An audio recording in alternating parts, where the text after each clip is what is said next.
Hi hello welcome back.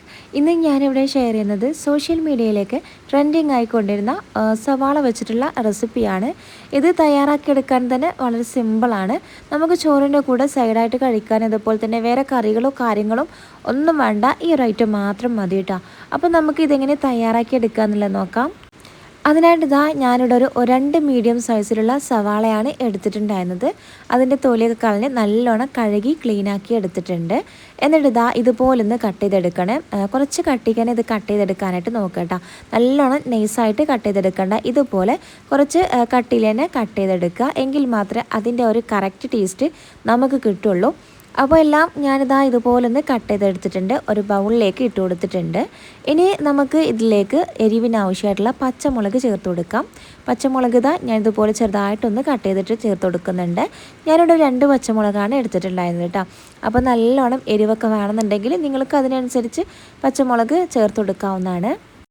ഇനി ഇതിലേക്ക് ആവശ്യത്തിനുള്ള ഉപ്പും കൂടി ചേർത്ത് കൊടുക്കാം. അപ്പോൾ ഞാനിവിടെ കുറച്ച് ഉപ്പ് ചേർത്ത് കൊടുത്തിട്ടുണ്ട്.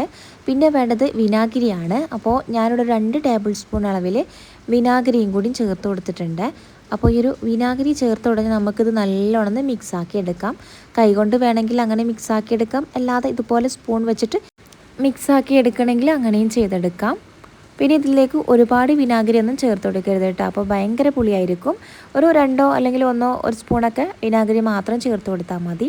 ഇനി അതവിടെ ഇരിക്കട്ടെ. ഇനി അതിലേക്ക് നമുക്ക് ചെറിയൊരു പരിപാടി കൂടി ചെയ്തെടുക്കാനുണ്ട്. അപ്പോൾ ഞാനിവിടെ ഒരു ചട്ടി ചൂടാക്കി എടുത്തിട്ടുണ്ട്. അതിലേക്ക് നല്ല വെളിച്ചെണ്ണ ഒഴിച്ചു കൊടുക്കുക. വെളിച്ചെണ്ണ നല്ലോണം ചൂടായി വന്നാൽ കുറച്ചധികം തന്നെ കറിവേപ്പില ചേർത്ത് കൊടുക്കുക കേട്ടോ. ഒരു കറിവേപ്പില ജസ്റ്റ് ഇങ്ങനെ മൂത്ത് വന്നാൽ നമുക്കതിലേക്ക് കുറച്ച് കായപ്പൊടി മസ്റ്റാണ്. അപ്പോൾ കായപ്പൊടിയും ചേർത്ത് കൊടുത്തിട്ടുണ്ട്. പിന്നെ അതിലേക്ക് കുറച്ച് കാശ്മീരി മുളക് പൊടിയാണ്. അപ്പോൾ കാശ്മീരി മുളക് പൊടിയാണെന്നുണ്ടെങ്കിൽ അതുതന്നെ ചേർത്ത് കൊടുക്കാനായിട്ട് നോക്കുക. ഇത് നല്ലൊരു കളറിന് വേണ്ടിയിട്ടാണ് കാശ്മീരി മുളക് പൊടി ചേർത്ത് കൊടുക്കുന്നത്. സാധാ മുളക് പൊടി ആയാലും കുഴപ്പമൊന്നുമില്ല. അപ്പോൾ സാധാ മുളക് പൊടിയാണെന്നുണ്ടെങ്കിൽ കുറച്ച് മാത്രം ചേർത്ത് കൊടുത്താൽ മതി. അപ്പോൾ എരിവ് കൂടിപ്പോകും.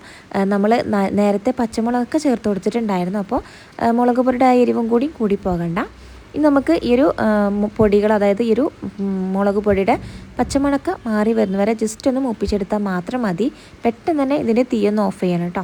ഇനി വേറെ ഒന്നുമില്ല, ഇത് നമുക്ക് നേരെ അങ്ങ് നമ്മളിപ്പോൾ റെഡിയാക്കി വെച്ച ആ ഒരു ഉള്ളിയിലേക്ക് ചേർത്ത് കൊടുക്കട്ടെ. കട്ട് ചെയ്ത് വെച്ച ആ ഒരു ഉള്ളിയിലേക്ക് നമുക്കിത് ഫുള്ളായിട്ട് അങ്ങ് ഒഴിച്ചു കൊടുക്കാം.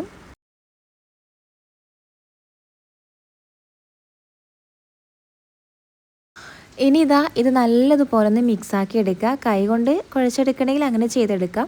കൈകൊണ്ട് കുഴച്ചെടുക്കുകയാണെങ്കിൽ നല്ലോണം ചൂടാറിയതിന് ശേഷം വേണം കുഴച്ചെടുക്കാനായിട്ട്.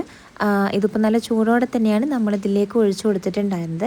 അപ്പോൾ ഞാനിത് സ്പൂൺ വെച്ചിട്ട് തന്നെ ഇതുപോലെ ഒന്ന് മിക്സാക്കി എടുക്കുന്നുണ്ട്. ആ ഒരു മസാലയൊക്കെ നല്ലോണം ഇതിലേക്ക് പിടിക്കണം. പിന്നെ ഞാനൊരു കാര്യം വിട്ടുപോയി. നമ്മളിത് ഫസ്റ്റായിട്ട് ഉള്ളിയൊക്കെ കട്ട് ചെയ്തെടുത്തപ്പോൾ അത് ഇതളുകളാക്കി വെക്കാൻ മറന്നു പോകരുത് കേട്ടോ. എങ്കിൽ മാത്രമേ ഈ ഒരു മസാല നമ്മൾ അതിലേക്ക് ഒഴിച്ചു കൊടുക്കുമ്പോൾ എല്ലായിടത്തേക്കും എത്തുകയുള്ളൂ കേട്ടോ, ഇതുപോലെ പിടിക്കുള്ളൂ. അപ്പം എന്തായാലും നിങ്ങൾ ആ ഒരു കാര്യം ചെയ്യാൻ നോക്കുക. നമ്മൾ ഉള്ളിയൊക്കെ കട്ട് ചെയ്തെടുക്കുമ്പോൾ അതിങ്ങനെ ഓരോ ഇതളുകളായിട്ട് വേണം സെപ്പറേറ്റ് ആക്കിയിട്ട് വെക്കാനായിട്ട് നോക്കണേ. അപ്പോൾ ഇതിലേക്ക് നല്ലോണം പിടിച്ചിട്ടുണ്ട്, മസാലയൊക്കെ നല്ലോണം പിടിച്ചിട്ടുണ്ട്. അപ്പോൾ നിങ്ങളിത് കുറച്ച് കഴിഞ്ഞിട്ട് വേണം എടുക്കാനായിട്ട്. ഞാനിപ്പോൾ ഒരു ദിവസം ഫുള്ളായിട്ട് വെച്ചിട്ടുണ്ടായിരുന്നു കേട്ടോ.